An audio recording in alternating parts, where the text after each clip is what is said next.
ذکر پاک کی مجلس میں حاضر ہیں، جو کہ منسوب ہے بڑی 11ویں شریف کے ساتھ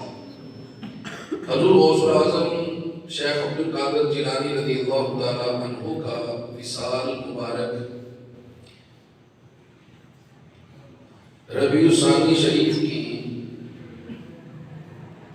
11 تاریخ کو ہوا، اور اسی مناسبت سے آپ کو 11ویں بلابید بھی کہتے ہیں۔ اور چونکہ ربیع الثانی شریف میں آپ کا وصال مبارک ہے تو اس مناسبت سے اسے بڑی 11ویں شریف کہتے ہیں۔ ہر مدرس کیونکہ ہمارے اہل سنت و جماعت کا ایک عقیدہ ہے کہ جس طرح زندوں کی وجہ سے زندوں کو فائدہ پہنچتا ہے، اسی طرح زندوں کی وجہ سے مردوں کو فائدہ پہنچتا ہے، اور بعض جو صالحین، اولیاء، اتقیاء، انبیاء کی روحیں ہیں، وہ دنیا سے پردہ کر جانے کے بعد ان کی مبارک روحوں کی وجہ سے دنیا میں جو زندہ لوگ ہیں انہیں فائدہ پہنچتا ہے۔ کسی کو اگر یہ عقیدہ اچھا لگتا ہے وہ مان لے، جس نے نہیں ماننا وہ نہ مانے۔ لا اکراہ فی الدین، دین اسلام میں جبر نہیں ہے، سختی نہیں ہے، ہم کسی کو مجبور نہیں کرتے۔ کہتے ہیں کہ کسی کو چھیڑو نہ اور اپنا عقیدہ چھوڑو نہ۔ اب ہمارے یہاں بدقسمتی یہ ہو رہی ہے کہ ہم کسی کی چھیڑ چھاڑ میں بھی مبتلا ہو گئے اور اپنا عقیدہ چھوڑنے میں بھی مبتلا ہو گئے۔ یہ جو بات میں عرض کرنے لگا ہوں یہ ویسے میرے آج کے عنوان کے مقدمہ میں بات نہیں تھی، لیکن حضرت واصف نے ایک بڑی ناصحانہ بات کہی کہ بات سے بات نکلتی ہے، انداز بیان رنگ بدل دیتا ہے واصف، وگرنہ زمانے میں کوئی بات نئی بات نہیں ہوتی۔ ہمارے یہاں بدقسمتی کیا ہے، جب ہم چھوٹے تھے ویسے تو آدمی زندگی کے اور علم کے جس بھی مرحلے میں داخل ہو وہ طالب علم ہی رہتا ہے۔ کل ذی علم علیم، کہ ہر عالم کے اوپر ایک عالم ہوتا ہے، لیکن میں زمانہ طالب علمی جو لفظ استعمال کرنے لگا ہوں تو اس سے مراد ہے کہ جب ہم باقاعدہ سبقاً تدریس کیا کرتے تھے، یہ اس زمانے کی بات ہے۔ 30-35 سال پہلے ہمارے اہل سنت کے حالات یہ تھے کہ لوگ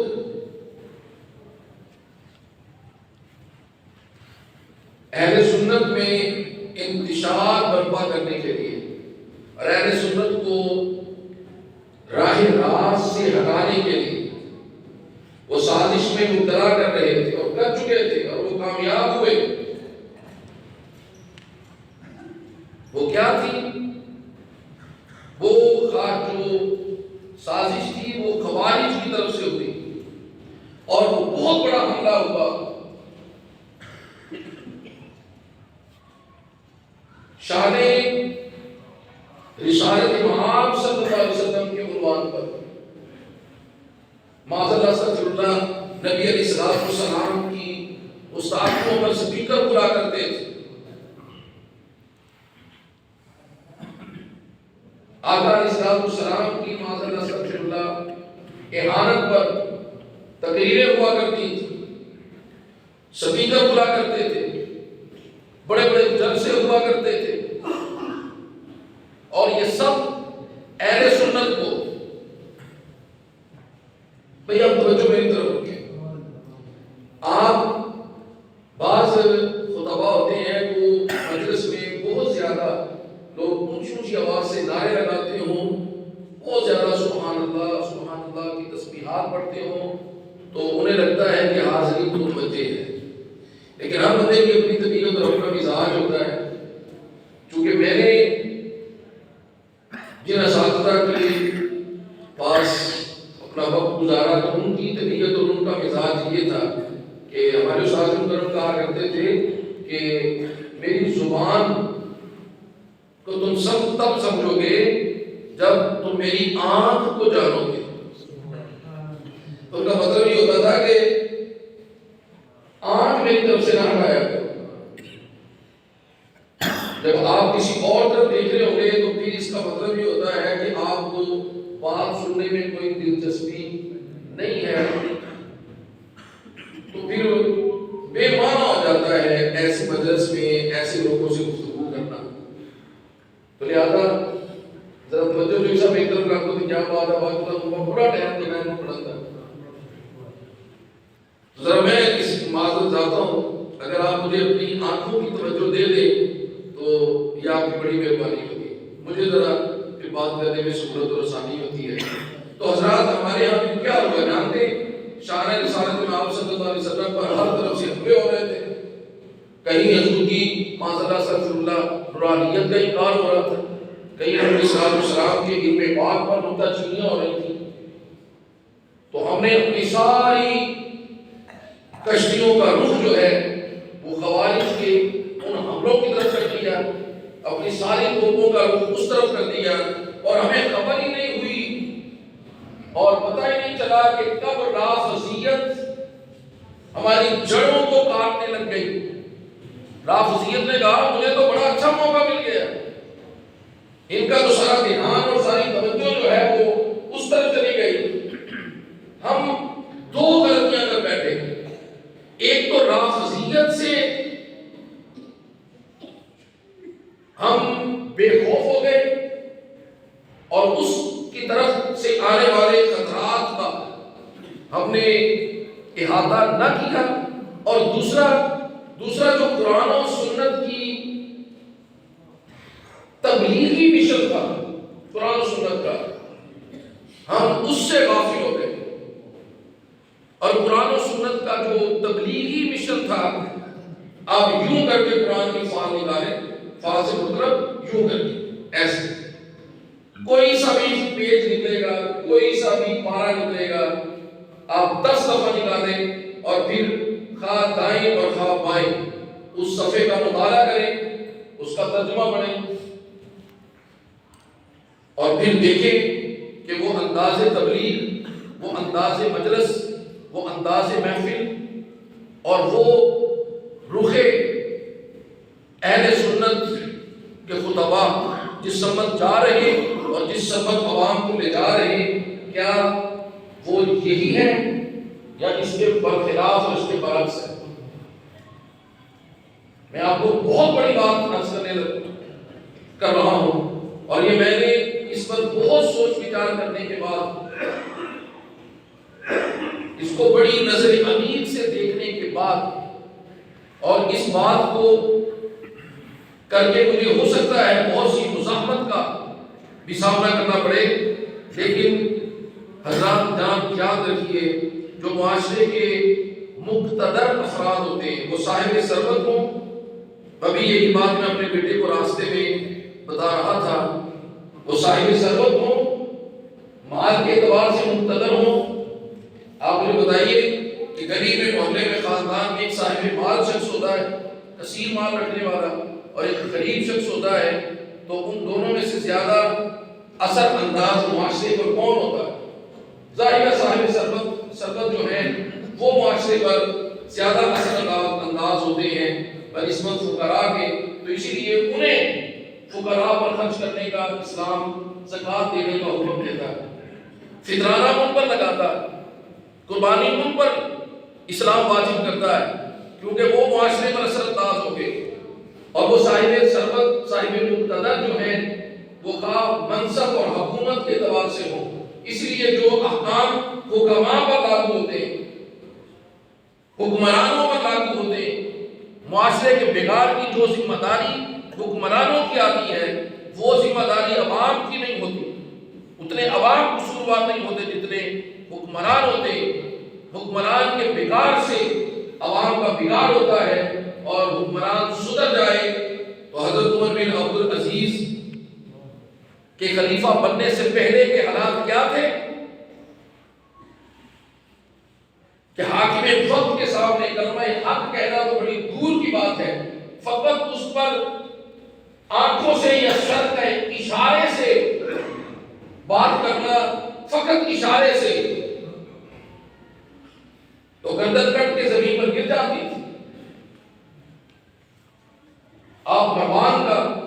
عبد الملک کا اور اس کے بچوں کا، امام حسین رضی اللہ تعالیٰ عنہ کی شہادت کے بعد یزید پلید جب حاکم بنا اور پھر بنو امیہ کی حکمرانی آئی تو آپ دیکھو پھر اسلام کی کیوں سے سیاہ باب لکھے گئے، وہ ریاستی دہشت گرد حجاج بن یوسف یہ انہی کی پیداوار تھا۔ لیکن جب حضرت عمر بن عبدالعزیز آئے اللہ اکبر، پھر انہیں ثانیے فاروق اعظم رضی اللہ تعالیٰ عنہ کا لقب دیا گیا۔ پھر عراق سے ایک نوجوان 20 لوگوں کے قافلے کے ساتھ چلتا ہے، مدینہ منورہ میں پہنچتا ہے اور جب حضرت عمر بن عبدالعزیز کے دربار میں داخل ہوتا ہے تو اسے اتنا لمبا سفر کر کے اور 20 لوگوں کا ایک پورا لشکر اور گروہ لے کر آنے کی وجہ پوچھی جاتی ہے تو حضرت عمر بن عبدالعزیز کو وہ نبی بات ہے مختصر کرتا ہوں، وہ کہتا ہے کہ امیر المومنین کسی حاجت کی وجہ سے ہم یہاں نہیں آئے، کسی نے ظلم نہیں کیا، کسی نے ہمارا مال ہم سے چھین نہیں لیا، ہمارے ساتھ کوئی زیادتی نہیں ہوئی جس کے مطابق کے لیے جس کی فریاد لے کر ہم آپ کے پاس آئے ہوں۔ ہمیں فقر نے مجبور نہیں کیا کہ آپ کی دہلیز پر آئے ہوں اور ہمیں آپ سے کچھ مالی منفعت چاہیے ہو، کوئی حاجت نہیں، کوئی درخواست نہیں۔ تو حضرت عمر بن عبدالعزیز رحمۃ اللہ تعالی علیہ آپ نے مسکرا کر کہنے لگے نوجوان جب حاجت کوئی نہیں، سوال کوئی نہیں، درخواست کوئی نہیں تو پھر اتنا لمبا سر کے اور لمبا سفر کر کے اور 20 لوگوں کا ایک پورا جتھا لے کر پھر میرے سامنے آ کھڑے ہونے کی وجہ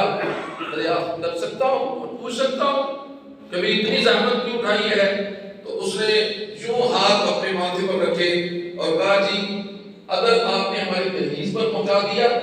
ہمارا حق بغیر مانگنے سے ہم تک پہنچ گیا اور ظالم ظلم کرنے سے باز آ گیا، اس سے پہلے کہ ظالم ظلم کرتا اس وقت اس کا پہلے سے محاسبہ کر دیا گیا، تو ہم تو پھر صرف آپ کا شکریہ ادا کرتے ہیں۔ آپ کی مدد جائیں تو پھر حالات یوں بدلتے ہیں۔ اور پھر تیسری بات، تیسرے کون لوگ ہوتے ہیں؟ صاحب مقتدر، معاشرے کے اہل علم۔ پھر اہل علم کی ذمہ داری ہوتی ہے کہ اپنے معاشرے کے بگاڑ کو سدھارنے میں اپنا کردار ادا کرتے ہیں یا کہ لوگوں کو اپنے نفوس کی طرف ان کی جہالت کے معیاروں پر مسند بنا کر اور لوگوں کی جہالتوں پر اپنا تخت لگا کر پھر لوگوں کو اپنے نفوس کی طرف متوجہ کرتے ہیں یا کہ اس وقت کلمہ حق کہہ کر لوگوں کے اندر احیاء دین کی شمع کو روشن کرتے ہیں۔ تو پھر تیسری ذمہ داری اہل علم کی ہوتی ہے۔ تو حضرات یہ 30 سال پہلے کے حالات نے اہل سنت کو یوں دبوچا کہ لوگ قرآن و سنت کے نام پر، سیرت النبی کے نام پر ہمارے صالحات کے نام پر، تبلیغ کے نام پر ہمارے لوگوں کو بے وقوف بناتے رہے اور لوٹتے رہے، اور ہمیں انہوں نے اس سازش میں مبتلا کیا، اور ہماری ساری توپوں کا رخ شان رسالت مآب صلی اللہ علیہ وسلم کے تحفظ میں اور دفاع میں لگا۔ تو ہم کو جو قرآن کریم اور قرآن و سنت کی اصل تعلیمات تھی، ایک تو اہل علم اس سے چشم پوشی کر گئے، اور دوسرا رافضیت کا جو بیج بویا گیا تھا، اور رافضیت کا جو ناسور اہل سنت کی جڑوں کو کاٹنے لگا تھا، پہلے وہ اہل سنت کے گھروں میں پہنچا، آل نبی اولاد علی کی محبت کا نام لے کر، سیدہ خاتون جنت اور پانچ تن پاک کے نعروں کا سہارا لے کر، اور پھر وہ ناسور گھروں سے سفر طے کرتا ہوا رکشہ گاڑی تک، گدا گاڑی تک، اور پھر وہاں سے وہ اپنی پروان چڑھاتا ہوا اہل سنت کی محافل اور مجالس تک پہنچ گیا۔ اور اب حالات یہ ہے کہ اہل سنت اپنی محافل اور مجالس میں ایک دوسرے کے گلدستے کی رواں ہو رہے ہیں۔ اب ہمیں دشمن کی ضرورت نہیں۔ تو اس پر میں نے پچھلے آپ کے، چونکہ میرا جہاں جو آنا ہے وہ سلسلہ وار ہے، تو اس لیے میری ہر گفتگو جو ہے وہ اس سلسلے کی کڑی ہوگی اور اس کے ساتھ جڑی ہوگی۔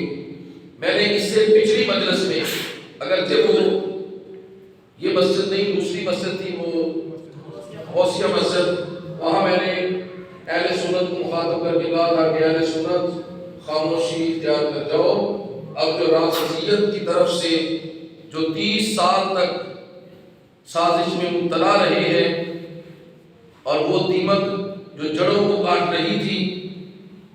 جب کیڑے پودوں کے جڑوں میں لگتے ہیں نا، تو ان کے اثرات حضرات اس کی ٹہنیوں، پتوں اور پھلوں سے بڑے نمایاں ہوتے ہیں۔ پھر بعض اوقات ایسا بھی ہوتا ہے کہ باہر سے بڑا خوشنما اور خوبصورت ہوتا ہے، لیکن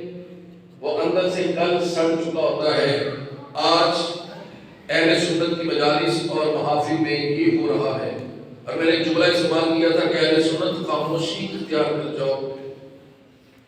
اب میں اس جملے کی وضاحت کے بعد، کیونکہ مجھے 1 گھنٹے کا وقت دیا گیا، تو میں اسی کو مروج خاطر رکھتے ہوئے یہ 15 منٹ کا تمہیدی خطبہ خدمت میں عرض کر کے میں اپنی گفتگو کی طرف اور آج کے موضوع کی طرف اس کا آغاز کرتا ہوں۔ اب یہ سوال پیدا ہوگا کہ اہل سنت کو کس خاموشی کی ضرورت ہے؟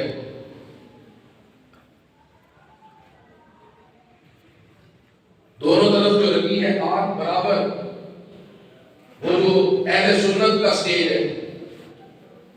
وہ بدستے کی رواں ہونے والے وہ اہل سنت۔ تو یاد رکھیے، جب بر صغیر پاک و ہند میں ایک طرف سے مسلمانوں پر ہندو برسر پیکار تھے، انگریز وہ حکومت قائم کر چکا تھا، اسلام کا تختہ الٹا جا چکا تھا، پھر مسلمانوں کے اندر خارجیت اور رافضیت کا نسور پیدا ہو رہا تھا، تو اس وقت میں آقا علیہ السلام کی حدیث مبارکہ کا ظہور ہوا، تو آقا علیہ السلام نے فرمایا اللہ میری امت میں ہر 100 سال کے بعد ایک مجدد پیدا کرے گا۔ دشمنان دین وہ منافقین میں سے ہوں یا کافرین میں سے، وہ خوارج یا رافضیت کا فتنہ ہو یا عیسائیت یا یہودیت کا فتنہ ہو، وہ مجدد وہ میرے دین کی تجدید کرے گا اور ہر فتنے کا کلا کما کرے گا۔ اور پھر مجدد دین و ملت الشاہ احمد رضا خان صاحب فاضل بریلوی رحمت اللہ تعالی علیہ کی صورت میں پچھلی صدی میں جو مجدد بر صغیر پاک و ہند کی سرزمین پر اللہ تبارک و تعالیٰ نے اپنے محبوب کے پیشین گوئی کو سچ ثابت کرنے کے لیے جس ہستی کا ظہور فرمایا، اس نے نہ صرف ہندو سامریت نہ صرف انگریز سامراج بلکہ خارجیت اور رافضیت کے فتنوں کا کلا کما کیا۔ اہل سنت کل بھی ضرورت تھی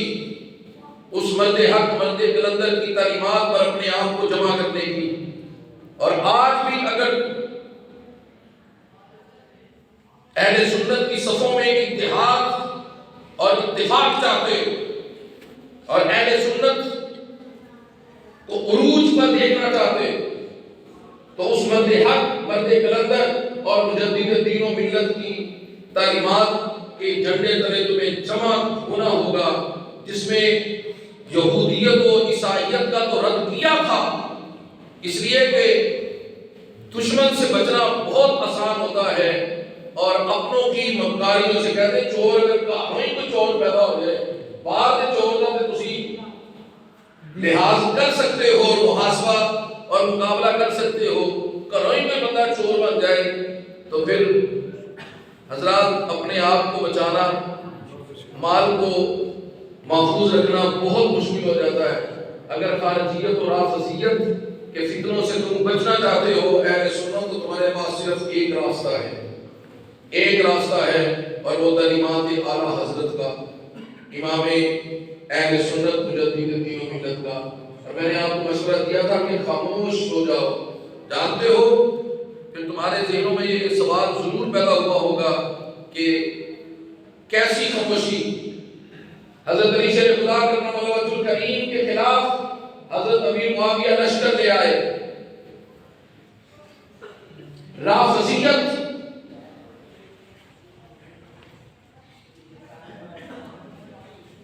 جماعت صحابہ پر، عقیدہ اہل سنت پر حملہ آور ہوگا، معاذ اللہ استغفر اللہ، حضرت امیر معاویہ کی درجہ صحابیت کا انکار کیا جائے گا، ان پر معاذ اللہ استغفر اللہ کفر کے فتوے صادر کیے جائیں گے۔ تو اہل سنت جب حضرت علی شیر خدا کرم اللہ وجہ الکریم کے مقابلے میں حضرت امیر معاویہ کی لشکر کشی کی بات ہو تو تم خاموشی اختیار کرنا اور چپ کر کے حضرت علی کی صف میں داخل ہو جانا۔ اور رہی بات حضرت امیر معاویہ رضی اللہ عنہ کی، تو وہ صحابی رسول ہے، اگر اس پر حضرت عبداللہ ابن عباس جو حضرت علی کے لشکر کے سپہ سالار تھے وہ خاموش ہے، حضرت امام حسن و حسین خاموش ہے، تو تم نہیں سمجھتے کہ یہ رافضیت تمہیں اہانت کی طرف لے جا رہے، تمہارے اندر رافضیت پیدا کر رہے؟ یہ حضرت امیر معاویہ کا تو معاذ اللہ صرف نام لینا ہے، اصل میں یہ شان صدیق اکبر اور شان فاروق اعظم کا انکار کروانا ہے۔ لہذا اہل سنت خاموش ہو جاؤ سبحان اللہ، اور تعلیمات کے اعلیٰ حضرت پر آ جاؤ۔ آپ نے فرمایا تھا کہ ہم نے یہ معاملہ اللہ اور اس کے رسول پر چھوڑ دیا ہے، قیامت کے دن وہ فیصلہ کریں گے، لیکن ہم حضرت علی کے لشکر میں چھپ کر کے شامل ہیں سبحان اللہ، کیونکہ حضور نے فرمایا تھا علی ہمیشہ حق پر رہے گا۔ حضرت اماں عائشہ صدیقہ رضی اللہ تعالی عنہا حضرت علی کے مقابلے میں آتی ہیں، تو حضرات ہم اماں جان کی بارگاہ میں خاموشی اختیار کرتے ہیں اور وہ معاملہ خدا اور رسول پر چھوڑتے ہیں، قیامت کے دن وہ فیصلہ کریں گے، لیکن ہم حضرت علی کے لشکر میں شامل ہیں۔ کہ حضرت علی آقا علیہ السلام نے فرمایا تھا امیر المومنین ہے، اسلام کے متفقہ خلیفہ برحق ہیں، اور آقا علیہ السلام نے فرمایا تھا علی ہمیشہ حق پر رہے گا، تو ہم حضرت علی کی لشکر میں ہیں۔ لیکن یاد رکھو ہم کسی کو، کسی رافضی کو، اور آج میں نے عرض کیا 30 سالوں سے اہل سنت کی توپوں کا رخ خارجیت کی طرف تھا، وہابیت دیوبندیت کی طرف تھا اور رافضیت نے، اور یاد رکھنا حضرات اہل سنت کی عوام بھی سمجھ رہی تھی کہ یہ واحد کا دشمن ہے، اور علماء بھی جانتے تھے یہ واحد کا دشمن ہے۔ واحد کا دشمن اتنا نقصان نہیں پہنچاتا، اگر آگ گھر میں لگ جائے، پنجتن پاک کا نام ہمارے گھروں میں تھا، ہمارے ماتھے کا جھومر تھا، ہمارے لوگ پنجتن نام کے نام کو چوم کر آنکھوں سے لگاتے تھے، یہ وہ رافضیت کا فتنہ تھا جس سے نہ عوام بچ سکی، نہ وہ بیچارے رکشہ گاڑی اور گدا گاڑی والی چلانے والے بچ سکے، ان کے ہاتھوں میں محبت اہل بیت کے کڑے بنا دیے گئے، لوہے کی زنجیریں ان کے پاؤں میں ڈال دی گئی، اور بے عمل پیر مسجدوں پر بٹھا کر جاہل خطباء ممبروں پر بٹھا کر اہل سنت کے شرازے کو اور اہل سنت کے اتحاد کو یوں بکھیرا اور اہل سنت کے عقیدے کو یوں بار بار کیا، خدا کی قسم وہ اہل سنت جو جماعت صحابہ کے نام پر، جب ہم جماعت صحابہ کہتے ہیں لوگوں نے ایسا انتظام ڈالا کہ اس سے مراد ابو بکر و عمر ہوئے، میں آپ سے پوچھتا ہوں کیا حضرت علی حضور کے صحابی نہیں ہیں؟ امام حسین حضور کے صحابی نہیں ہیں؟ امام حسن حضور کے صحابی نہیں ہیں؟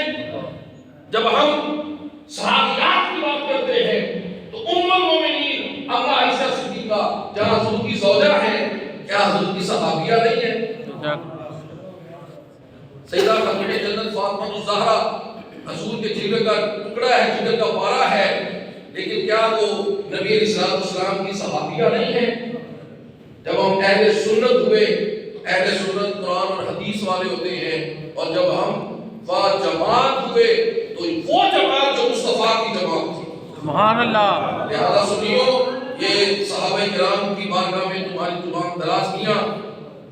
اور یہ جسارتیں اور یہ بے باکیاں یہ تمہارے نہ صرف اتحاد ہو یا یکجہتی کو ختم کرے گی، بلکہ تمہیں عقیدہ حق مسلک حق اہل سنت و جماعت سے اتنا دور لے جائے گی کہ تمہیں خبر بھی نہیں ہوگا۔ کل تک تمہیں گستاخ رسول کے نام پر ڈبویا جا رہا تھا، اور آج تمہیں حب علی کے نام پر ڈبویا جا رہا ہے۔ لہذا جاگتے رہنا۔ علامہ نے کہا تھا وہ زمانے میں معزز تھے مسلمان ہو کر،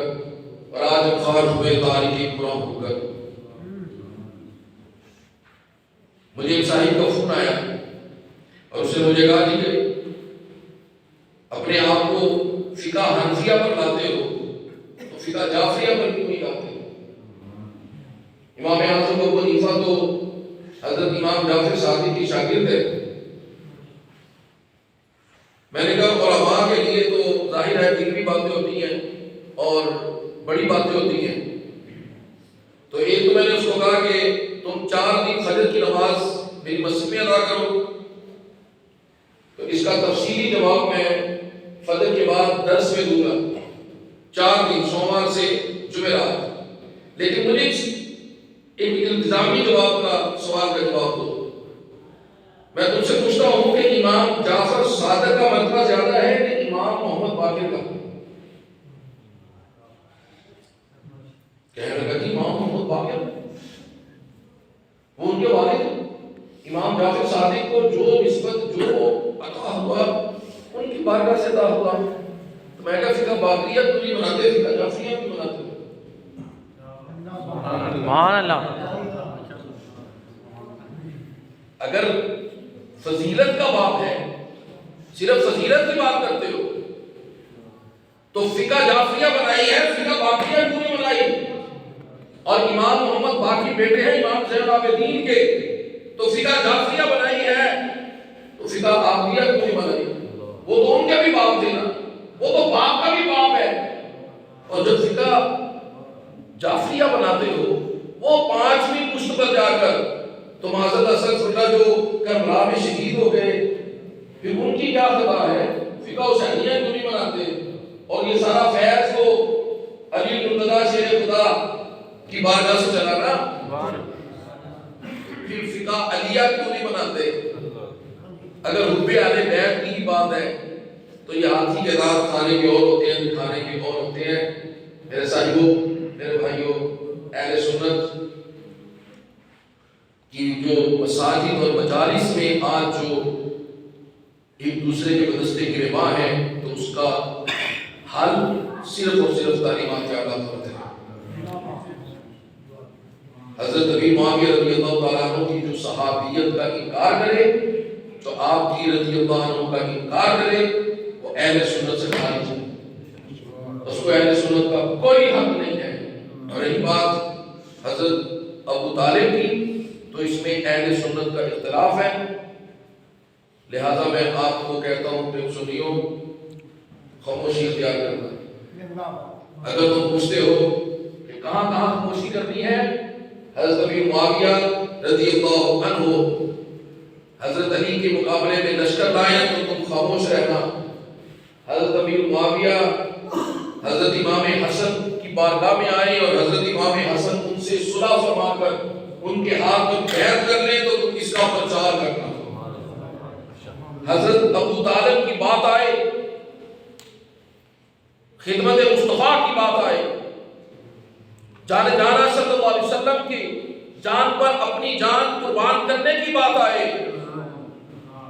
تو تم اس کا پرچار کرنا۔ اور جب آقا اسلام نے فرمایا تھا نا کہ چچا ان کافروں کی باتوں پہ نہ جاؤ، ابو جہل بھی بیٹھا تھا، ابو لہب بھی بیٹھا تھا، عتبہ بھی تھا، شیبہ بھی تھا، اور سب کہہ رہے تھے کہ ابو طالب محمد کا کلمہ نہیں پڑھنا،